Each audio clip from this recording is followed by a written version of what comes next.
नमस्कार, मैं सुरेश कुमार, इतिहास व्याख्याता।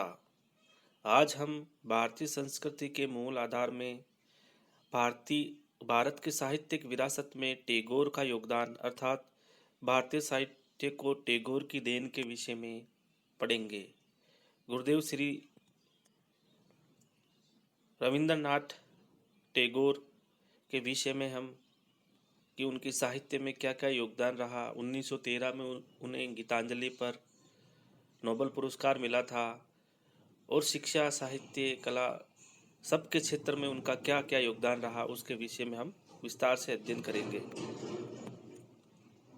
भारतीय साहित्य का लगभग एक शताब्दी तक प्रतिनिधित्व कर भारतीय सांस्कृतिक जागरण में महान योगदान देने वाले कविवर रविंद्रनाथ टैगोर का जन्म 6 मई 1861 ईस्वी में बंगाल के एक सुसंस्कृत परिवार में हुआ था। इनके पिता का नाम देवेंद्रनाथ टैगोर और माता का नाम शारदा देवी था। इनके पिता ब्रह्म समाज के प्रमुख नेता थे। रविंद्रनाथ की प्रारंभिक शिक्षा ओरिएंटल सेमिनरी व बाद में क्रमशः नॉर्मल व बंगाल अकादमी नामक विलायती स्कूल में हुई। बाद में सेंट जेवियर कॉलेज में शिक्षा प्राप्त की। 1878 ईस्वी में ये अपने भाई सत्येंद्र नाथ के साथ इंग्लैंड में गए, जहाँ लंदन विश्वविद्यालय में अंग्रेजी साहित्य का विशेष अध्ययन किया। 1880 ईस्वी में वे भारत लौटे। दिसंबर 1883 ईस्वी में मृणाली देवी नामक कन्या से इनका विवाह हो गया। 1905 ईस्वी में लॉर्ड कर्जन द्वारा बंगाल विभाजन करने पर जो बंग भंग आंदोलन का आरंभ हुआ उसमें टैगोर ने भाग लिया। उनके द्वारा रचित गीत सुनहरे बंगाल का गौरव गान, आलार सोनार बांग्ला समूचे बंगाल में गूंजने लगा। 1909 ईस्वी में शांति निकेतन में एक स्कूल की स्थापना की। हमारा राष्ट्रीय गान जन गण मन अधिनायक जय है, भारत भाग्य विधाता आपकी ही रचना है। 1912 ईस्वी में टैगोर यूरोप के दौरे पर गए, जहाँ भारतीय सांस्कृतिक पर भाषण दिया। 1913 ईस्वी में उनकी विश्व प्रसिद्ध कृति गीतांजलि पर उन्हें नोबेल पुरस्कार प्राप्त हुआ। 1915 ईस्वी में सरकार ने उन्हें सर की उपाधि से विभूषित किया। 1916 में जापान गए। 1919 ईस्वी में जब देश में रॉलेट एक्ट के विरुद्ध आंदोलन आरंभ हुआ और सरकार ने इस आंदोलन को कुचलने के लिए जनता पर अमानवीय अत्याचार किए तथा जलियांवाला बाग की घटना ने लोगों का दिल दहला दिया, तब रविंद्रनाथ ने भारत की अंग्रेजी सरकार को अपनी सर की उपाधि वापस लौटा दी।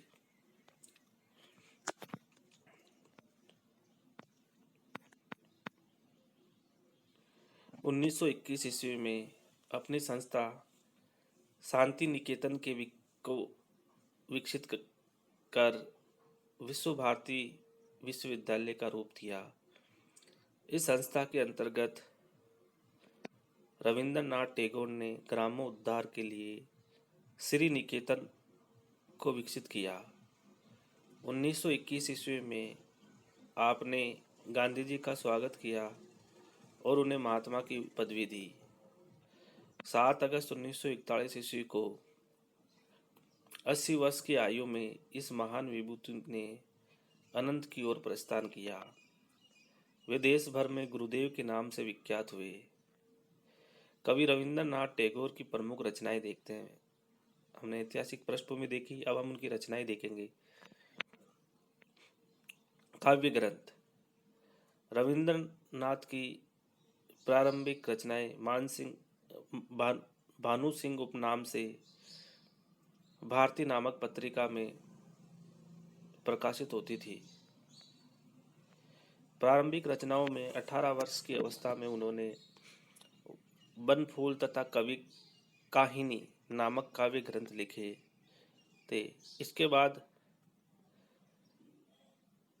कड़ियो कोमल नामक काव्य प्रकाशित हुए।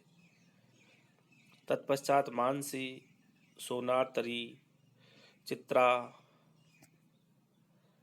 प्रेम का अभिषेक, उर्वशी, स्वर्ग की विदाई, जीवन देवता, कणिका, ए बार फिर आओ मोरे, खेया, गीतिमाल्य, वर्षा मंगल, ऋतुरंग आदि काव्य संग्रह प्रकाशित हुए।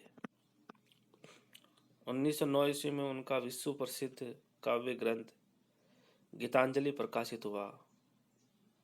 गीतांजलि के बाद बलाका, पूरसी, शिशु, भोलानाथ, महुआ, पत्रपुट, आरोग्य आदि अनेक काव्य ग्रंथ प्रकाशित हुए।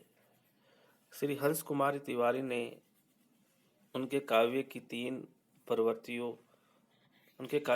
प्रवृत्तियों को बतलाया है: अंतर्मुखी, बहिर्मुखी और ऊर्ध्वमुखी।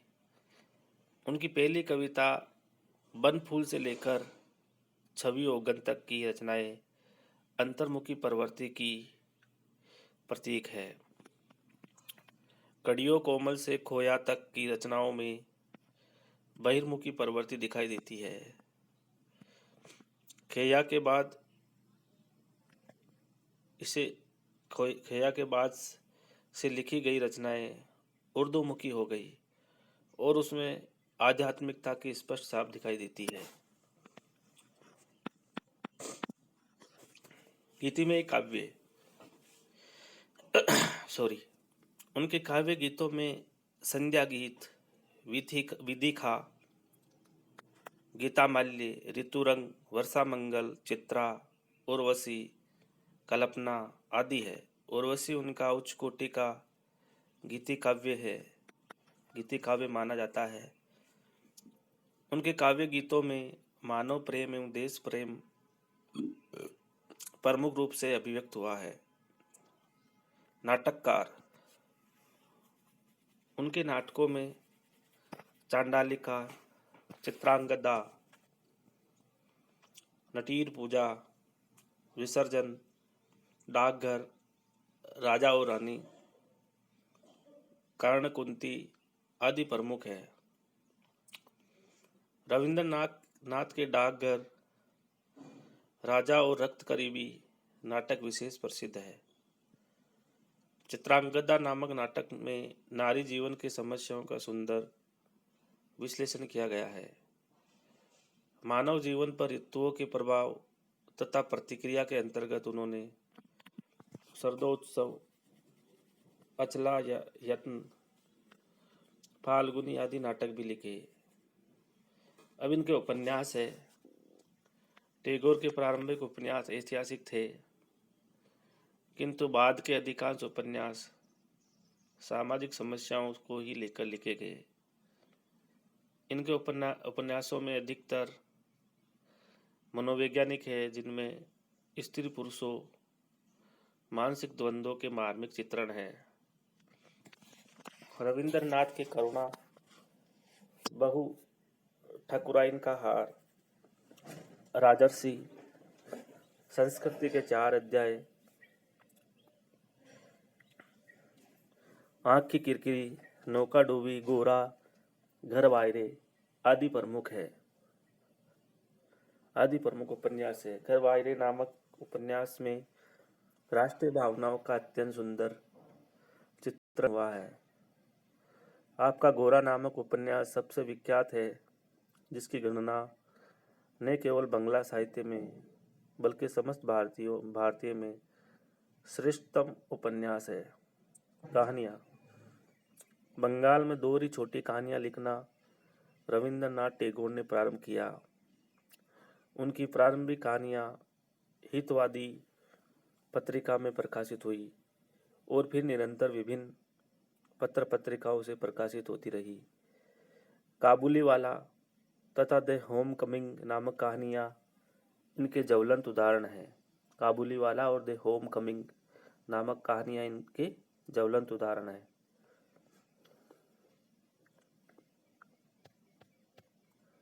बंगला साहित्य के युग निर्माता रविंद्रनाथ टैगोर की आजीवन साहित्य साधना अपनी कीर्ति के सर्वोच्च शिखर पर पहुंच गई। Geetanjali doctor RG. शर्मा के अनुसार रविंद्रनाथ टैगोर भारतीय साहित्य की लगभग पूरी एक शताब्दी का प्रतिनिधित्व करते हैं। रविंद्रनाथ टैगोर ने के अनेक काव्यों में उच्च कोटि की रहस्यवादी कल्पना है।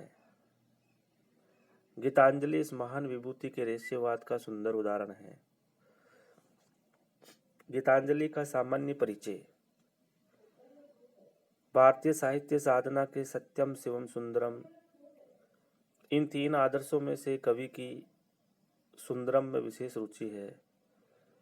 सत्यचित आनंद में कवि आनंद के उपासक है। सोनारतरी, बलाका, उर्वशी और गीतांजलि आदि उनकी उत्कृष्ट रचनाएं हैं। इनमें गीतांजलि का स्थान सर्वोपरि है। Doctor RG. शर्मा के अनुसार ससीम सीमित से असीम अनंत की लीला का साक्षात्कार करना ही रविंद्रनाथ टैगोर के कवि जीवन की स्थापना रही है। डॉक्टर राधाकृष्णन ने टैगोर के जीवन दर्शन की 3 प्रमुख प्रवृत्तियां बतलाई है।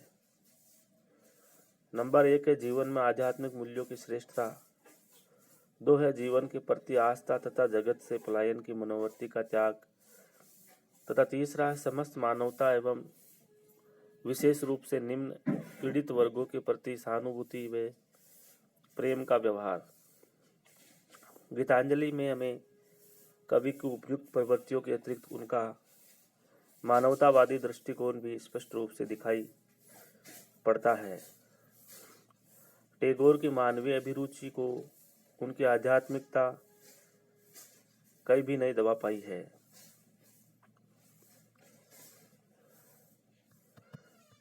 गीतांजलि की विषय वस्तु।